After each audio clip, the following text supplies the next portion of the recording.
Welcome in, everybody. Today we're diving deep into Alex Hormozi's $100 M offers.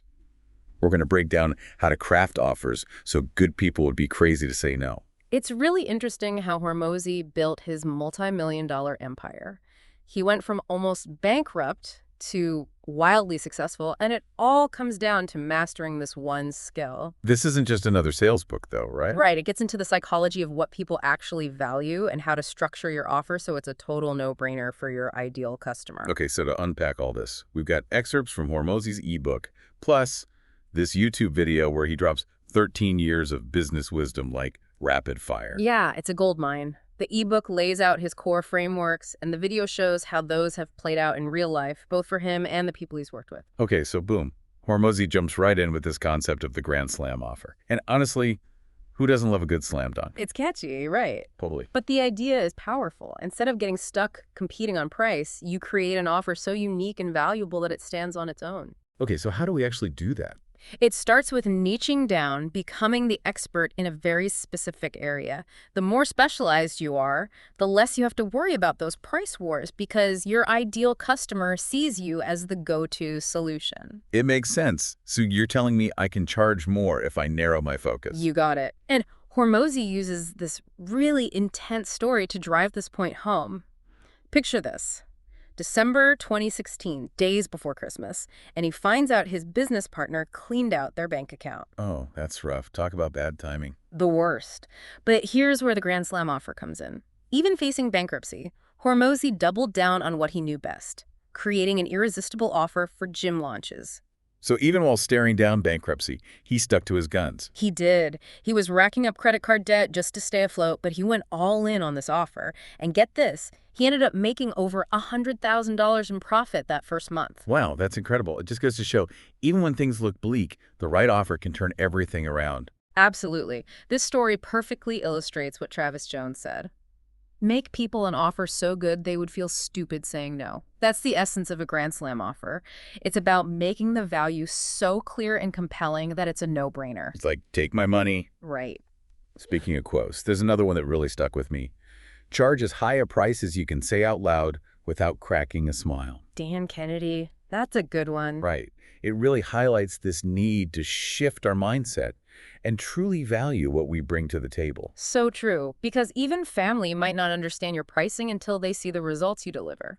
Hormozi actually talks about how his own father questioned his premium pricing for his gym consultant. Really? Yeah, but once he showed him the insane ROI his clients were getting, his dad totally understood. It's like, okay, now I see why they're lining up. Exactly. So another key concept Hormozi digs into is this commodity problem. He says most businesses get stuck offering the same thing as everyone else, which of course leads to those race to the bottom price wars. The worst. It's a recipe for misery. The opposite of a Grand Slam offer. Exactly. But instead of joining that race to the bottom, Hormozi focuses on creating a differentiated service where the client only pays if they get results. It takes the risk away from them and positions him as the guy who delivers. Okay, I like that. So like, instead of just selling my time, I'm selling the outcome. Exactly. It shifts the entire conversation. It's no longer pay me to work, it's pay me for results. That's huge. It builds trust and shows that you're confident in what you can do. And that confidence is contagious. It makes people want to work with you. So to build a Grand Slam offer, we need to niche down, differentiate ourselves, and charge what we're worth. But then there's that whole choosing the right customer thing, right? Right. Hormozi talks about this idea of finding your starving crowd. He uses the example of a hot dog stand. You could have the worst hot dogs in the world, but if you're the only game in town and there's a crowd of hungry people, you're gonna sell out. Supply and demand, baby. Exactly. It highlights the importance of market selection. Your offer could be amazing, but if it's targeted at the wrong people, it's not gonna matter. It's about finding those people who are desperate for what you have to offer and are willing and able to pay for it. 100%. He gives an example of a friend who tried to sell resume services to unemployed people. They were definitely feeling the pain of needing a job, but they didn't have the money to invest in a resume writer. That's a good point. Pain point isn't enough. You need purchasing power, too. Exactly. And to help us identify that starving crowd, Hormozi lays out 4 things to look for: massive pain, purchasing power, easy targeting, and a growing market. So we're looking for a group of people who are in desperate need, have the money to spend, are easy to reach, and are part of a market that's on the rise. You got it. That's your recipe for finding the perfect customer for your Grand Slam offer. Okay, so we've got our starving crowd, the people who are ready and waiting for what we've got. But how do we actually make them an offer they just can't refuse? Right, we've got to make it irresistible. That's where Hormozi's value equation comes in. It's this framework he uses to figure out what really drives value for the customer. So break it down for me. What are the moving parts here? Okay, so it all boils down to four main things. You've got your dream outcome, right? That's what the customer really wants. And then there's the perceived likelihood of actually achieving it. Then you've got your time delay, how long it takes to see results, and the effort involved. And the name of the game is to max out those first two, the dream and the likelihood, while minimizing the time and effort. So it's not just about the end result, it's about how easy and fast you can make it for them to get there. Exactly. Think about it. Let's say the dream outcome is being perceived as beautiful. Now that desire drives purchases across a ton of different markets, makeup, gym memberships, you name it. Right. It's a crowded market, so how do you stand out? Well, Hormozi would say you've got to make that dream outcome super vivid, super real for them. And then you've got to show them that it's actually achievable, that it's not just a pipe dream. Think testimonials, case studies, maybe even some kind of guarantee. So you're not just selling a product or service, you're selling the transformation. Exactly. It's about tapping into their aspirations and then showing them a clear path to get there. Okay, I like it. What about the time delay piece? Oh, that's huge. People want results, and they want them now. Think about it. Why is fast food so popular? Because it's fast. Exactly. We often pay a premium for that convenience, for that instant gratification. It's true. I'll admit I've done it. Okay, so we want to make the dream feel close and minimize those delays.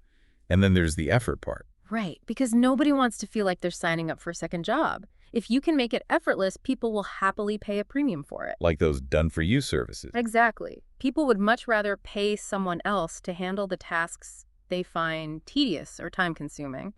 It's all about making their life easier. It's funny how we're basically talking about human psychology here, right? Yeah. Like understanding what makes people tick. It's all psychology. Hormozi even talks about this thing called anchoring, which is wild. Basically, you offer something super expensive, like ridiculously expensive, even if no one ever buys it. Why on earth would you do that? It's all about perception. That super expensive offer acts as an anchor, making your other offerings seem more reasonable in comparison. So it's like a psychological trick to make your prices seem less scary. Exactly. Think about it. You see a $10,000 handbag next to a $1,000 one. Suddenly, that $1,000 one doesn't seem so bad, right? It's true. That's crazy. Okay, so we've got the value equation. We're thinking about anchoring. What other practical tips does Hormozi have up his sleeve? One thing he talks about a lot is the importance of focusing on what's already working. Instead of constantly chasing after new ideas, he encourages entrepreneurs to double down on their strengths. So like, if it ain't broke, don't fix it. Exactly. He says, do 10 times more of what's already working before trying something new. Makes sense. Don't get distracted by the shiny objects. Exactly. He also stresses the importance of exceeding expectations, like really wowing your customers, make promises, and then over-deliver on them. So under-promise and over-deliver. Basically, it's about building trust and loyalty right off the bat. Makes a lot of sense. Yeah. So are there any other little nuggets of wisdom in here? Oh, tons. He actually recommends billing less frequently to increase customer lifetime value. Wait, really? Explain that way. Okay, think about it like this. You have a fantastic steak dinner.